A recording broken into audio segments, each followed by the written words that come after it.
Okay, here is a chicken dish using the Detroit Shawarma blend.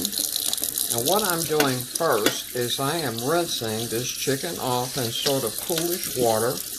I have given it that Comet treatment to make sure that I've used that bleach in order to make everything nice and clean.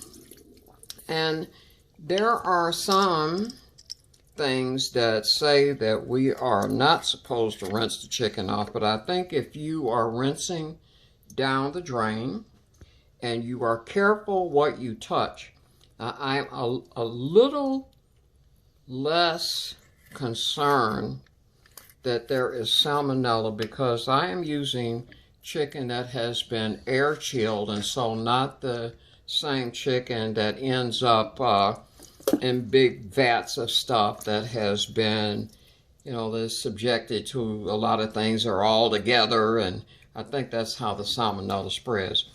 What we're going to do here after rinsing is we're going to do something called spatchcocking, and I'm going to cut, and I'm using these shears. I may do another lesson where I'm doing a different kind, like a knife, but I am very fond of the shears, kitchen shears, because you can just kind of feel your way around. You cut, and wherever the knife lets you go, that is it. And all we're doing is cutting away the backbone. Now these shears, these kitchen shears, are very, very sharp. And so I'm a little more careful on this side than the other side because I don't want to get my hands or anything else hooked up in there. It's pretty simple. The only thing that takes a little crack is that bone right there. So what I'm doing, and I think I have mentioned, or may have mentioned, I have a handheld vacuum sealer, and I'm going to clean and sterilize all this, but for right now, what we're doing in order to give it a good spatchcocking, we've got the backbone, and we're going to also remove these wingtips. Anything with chickens or anything that's got bones, if the bone is going this way, go in the opposite direction. That's really all you got to do. You can kind of feel where you got to cut through. Keep your fingers out of the way of shears, as I have said before, because they are sharp as the dickens. I almost said sharp as something else right there, but I am being careful today. So we're going to cut them off. And now I'm working in my sink that has a very good garbage disposal. The next thing that we are doing is turn it over. We're going to press down. You hear that crunch. That's the breastbone breaking. And the next thing is, because I'm working with the garbage disposal, I'm going to run a little water. And the part of chicken that we might forget is cleaning these things. All of these little bits are internal organs, actually, of the chicken. There's, I don't know, pancreas, and I'm not a poultry scientist, so I can't say everything. But what you do is right here in the leg and thigh, if you dig in there, there's a little pocket, and we want to get rid of all of those little bits of things, because what they'll do is give you a taste that you had not expected to have. So there, you see that thumb one all the way in, that's a little pocket. Just dig out whatever is in there. And I'm not going to run the garbage disposal. Now I also, because I have the shears, I may take the opportunity to cut a little of the fat out. Now, there was one thing that I did that I have not mentioned Here's some more stuff. I forgot along the backbone too. Get that. And it's basically just rinse, pull the things off. And if you're not working with a garbage disposal, then of course you're going to, you know, wrap it up in newspaper or paper towel or whatever you have to dispose of it the way it needs to be disposed of. And let's see, I think we got that side. What I did is that I soaked this chicken, also called brining. I'll press this down just a little more. And that is literally soaking in a solution of salt and water, some seasonings. And what I do is I might have a cup of sugar, cup of salt, quarter cup of different seasonings, hot water first to dissolve it in a pot. I use a pot big enough for the chicken, sorry about that. And I am drying this off right now. And get that down there.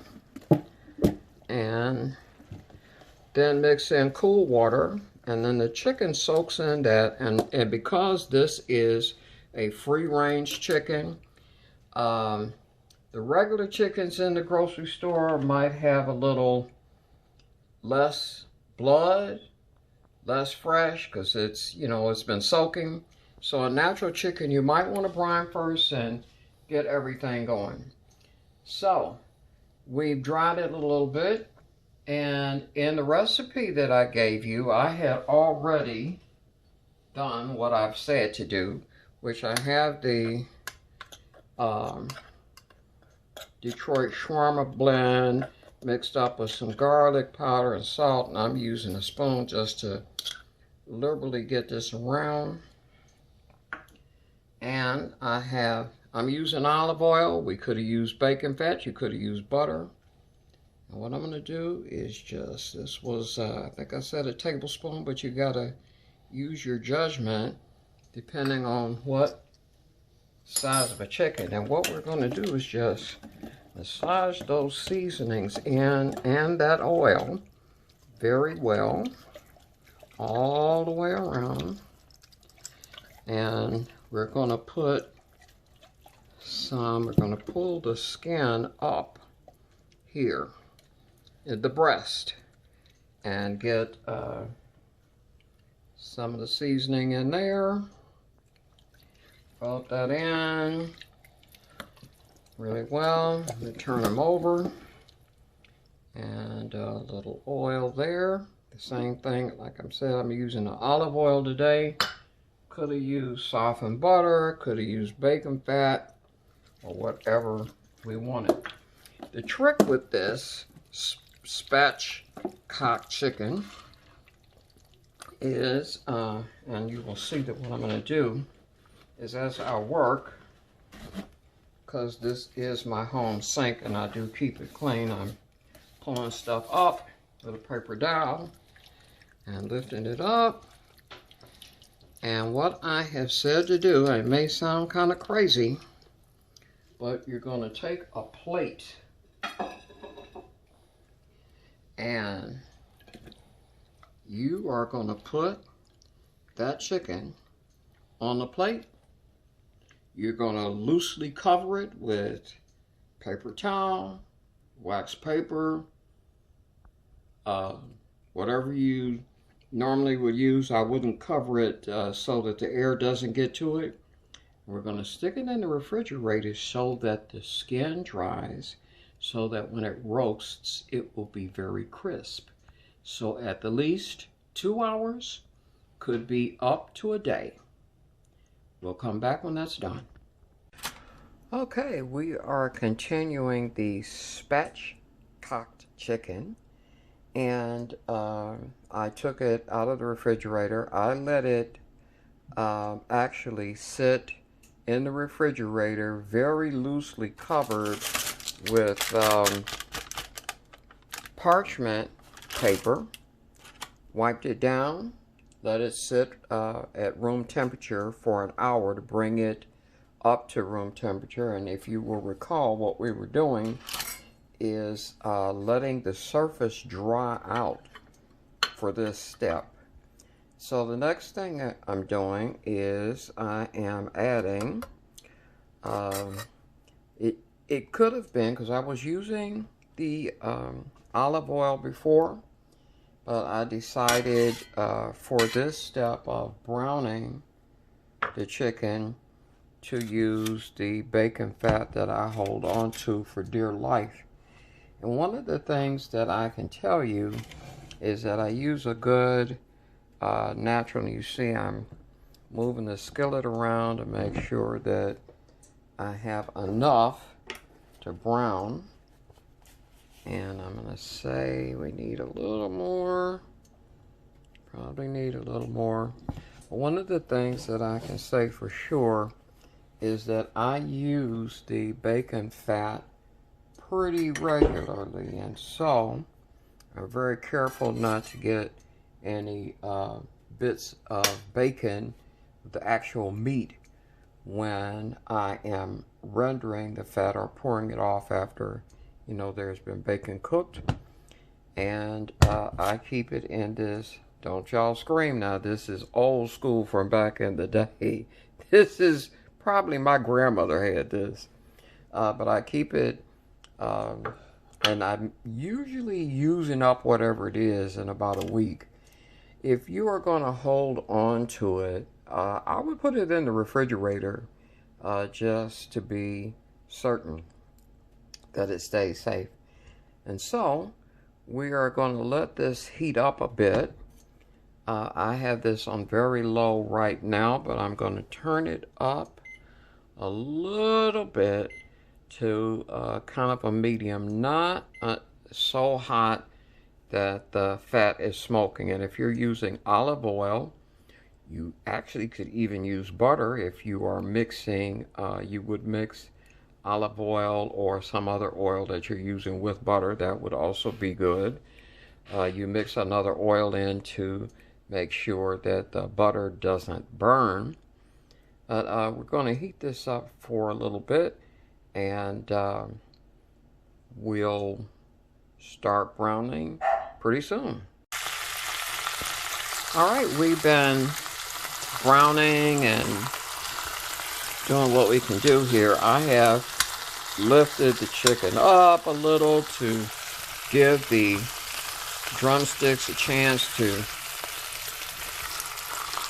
get as brown as we can. Normally, that looks pretty brown. When you're working with cast iron, remember you're bringing it up to heat. You start off low while your oil is heating, and you know, while you're preparing whatever it is for the pan. And then let's see what we got here. That looks kind of brown to me. I think it should turn it over. Kind of a messy job. Hold on just a second.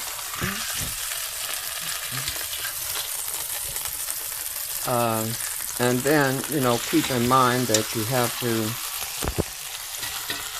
maintain the heat so that whatever you're doing, you get that surface area and the skillet here to make sure everything's getting brown. This poor thigh and drumstick just separated entirely. That is fine, as we're going to reassemble the whole thing. We're regulating the heat and making sure that it stays hot enough. I'm going to raise this up just a little bit so that the underside gets a good brown. All right, so I have sort of torn it up in the process, but that is a nice brown. The next step is that it is going into the oven. And when we put it in the oven, it's going to go all the way to the back.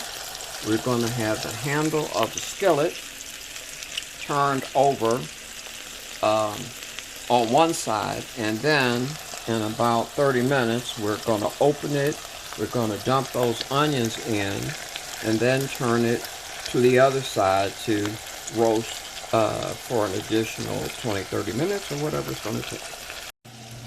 And so there is our chicken, all the way to the back, handle to one side, breast to one side, shutting that oven and letting him bake.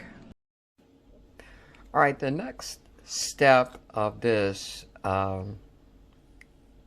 roast chicken, shawarma spice chicken, is to have, while it's baking, is to cut some onion. And let me talk about that for just a second.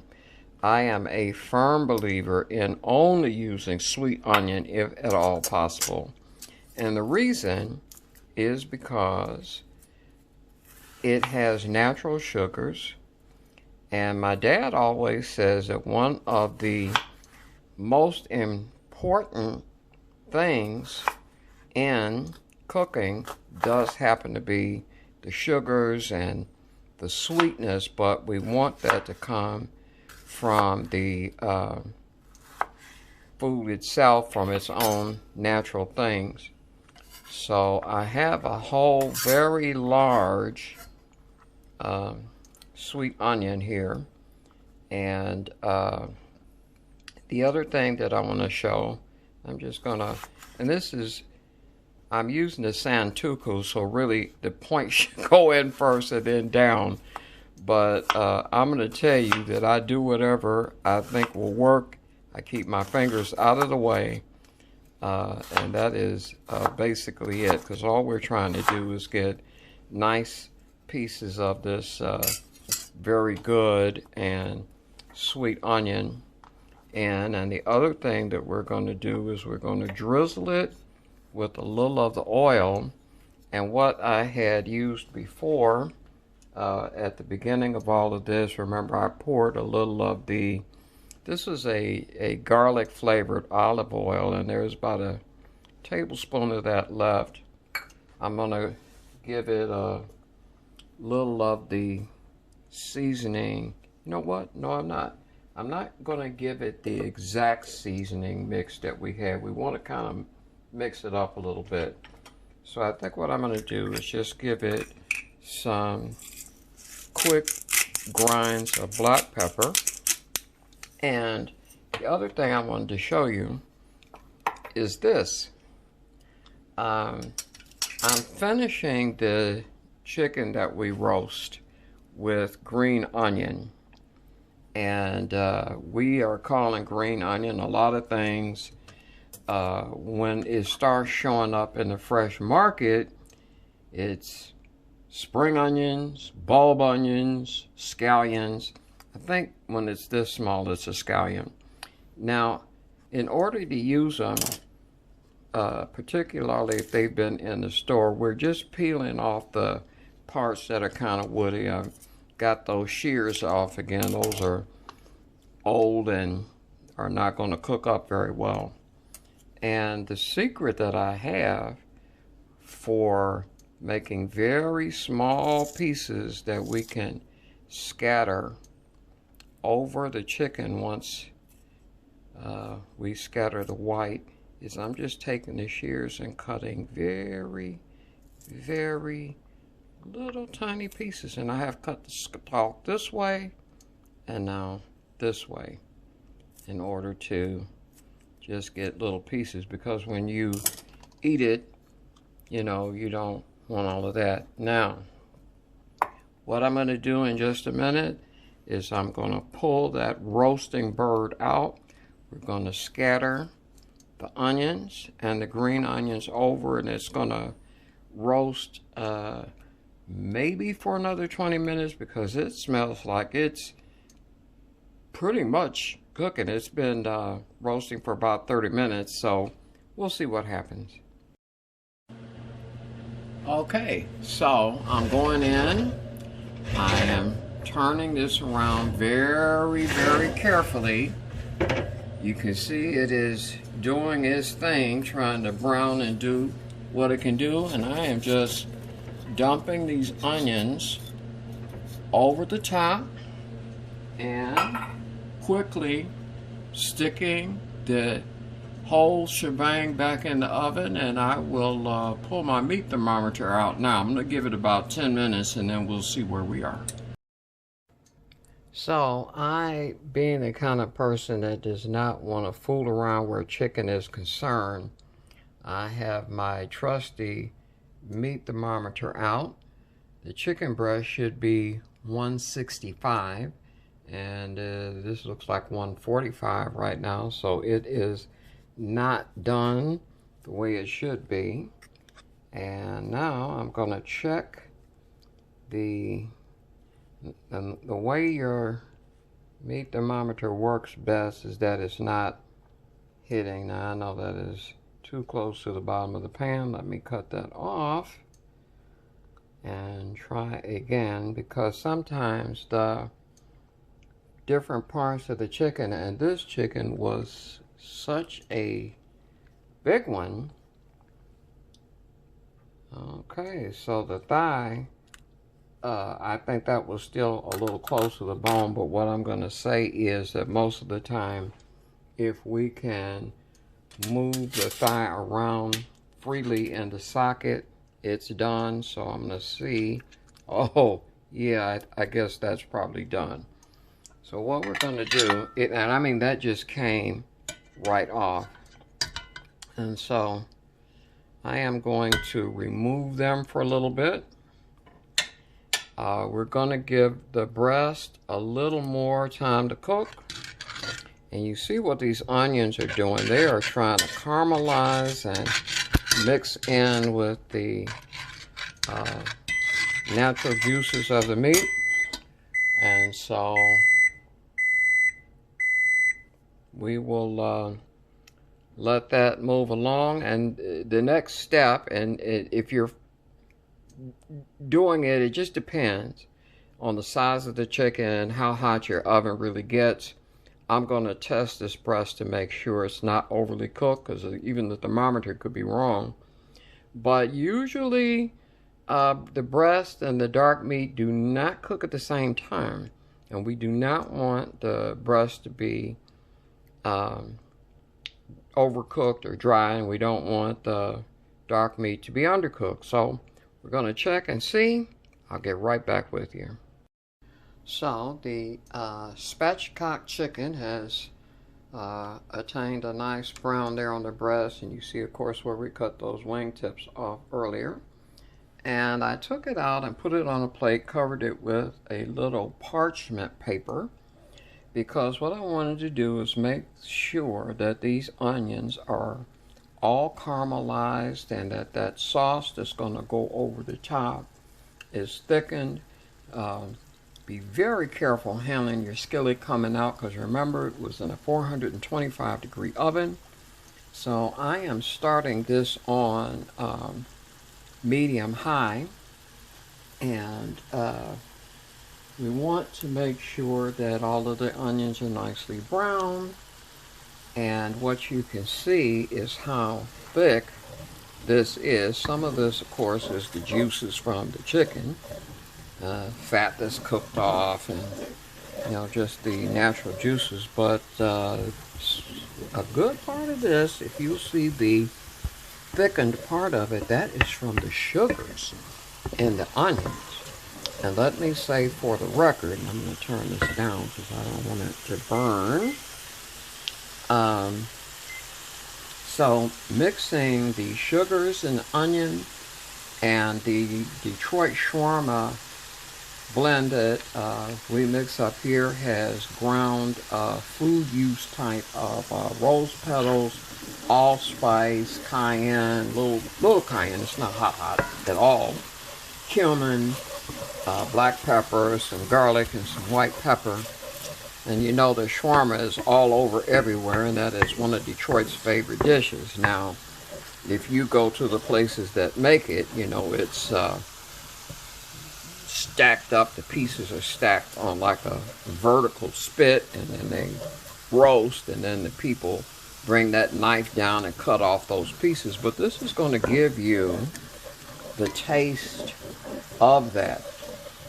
Now, I am not deglazing, or in other words, putting something in here that would take these sugars and make something like a thicker sauce. But you could, and you would eyeball it, maybe not quite a cup, but you could turn it up. You could put like 3/4 or half a cup to start of wine, of beer, because this is a kind of a sweet. You could do some cider even, and let it, and you know, turn up, let it cook down until it's the thickness that you want. Let me tell you, for the record, folks, this smells so good. You are really gonna enjoy this sauce over your chicken. I'd like to just recap a little bit the different parts of this that make the thing work. And this may not look appetizing at all, but it is so delish. Because the seasonings have worked in over time, and you know, we oil the skin up and then we let it dry. We browned it first. Depends on the size of the chicken, depends on where the chicken came from.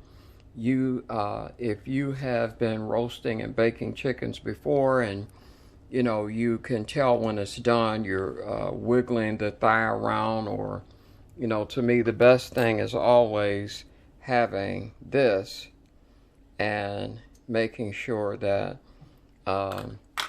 you are sticking that temperature probe in the right place.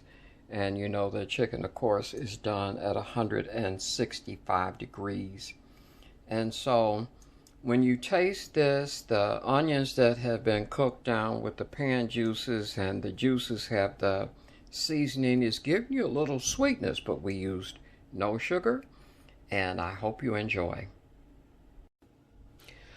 I almost forgot one other little trick of our roast chicken. Anything that you've roasted, let it rest before you cut into it. And because we broke the breastbone when we spatchcocked, I just took, this is just a steak knife that I grabbed and cut to get these very good pieces of the breast cut. And these onions were so sweet that this whole caramelized onion sauce is just really fantastic. So let the meat rest for about 10 or 15 minutes before you start to cut, so that everything firms up, everything is juicy and delicious.